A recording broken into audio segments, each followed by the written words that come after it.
Apple and Google are teaming up to work on technology to help reduce the spread of coronavirus. The COVID-19 tracing technology will use Bluetooth to help notify someone if they've been in contact with someone who's infected. The two companies plan to actually roll out this technology on their operating system next month. Nick Thompson joins me now. He's a CBS News contributor and editor-in-chief of Wired. So Nick, tell me, how is this going to work? It's pretty complicated, but also pretty interesting. You'll have an app that you install on your phone, either Android or iPhone, and it will track what phones you've been near. And then if somebody tests positive for coronavirus, they will upload their information to the cloud. And if you've been near them, you'll get an alert.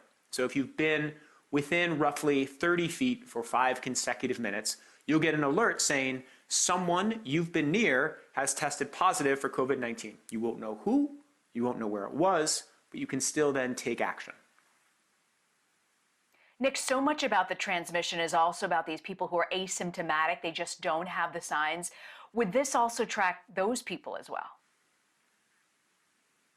Only if they got a test. If you're asymptomatic and you don't get a test, you don't know that you've ever been positive, then no.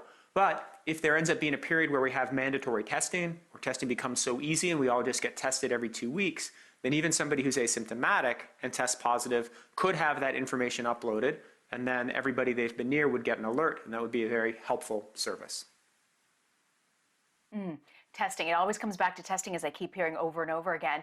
Nick, I'm curious also, when you talk about technology, what are the privacy concerns when you're weaving in a health epidemic like this? I mean, they're massive. And so the most interesting thing that happened is Apple and Google had to make a choice about how they would collect this data. They could have used GPS information, they could have used Bluetooth information. They chose Bluetooth. And the advantage of Bluetooth is that it doesn't know where you are. It doesn't track your movements at all times. And that is very good for privacy, because it means there's no central database that someone can access that shows where you've been at all moments. It just shows that you've been near someone who's tested positive for coronavirus.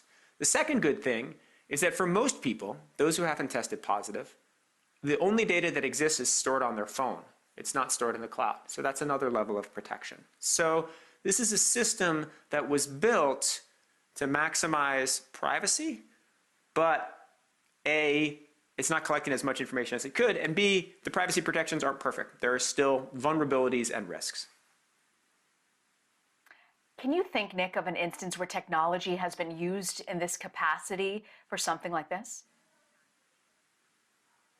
Oh, it's being used in very similar ways in Asia. I mean, Singapore has a system much like this. Taiwan, China.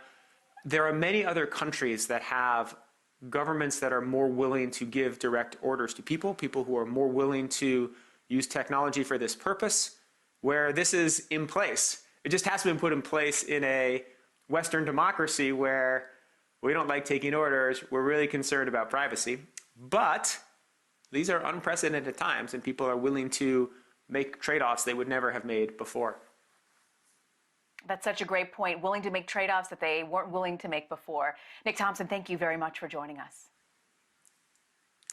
Thanks so much for having me here.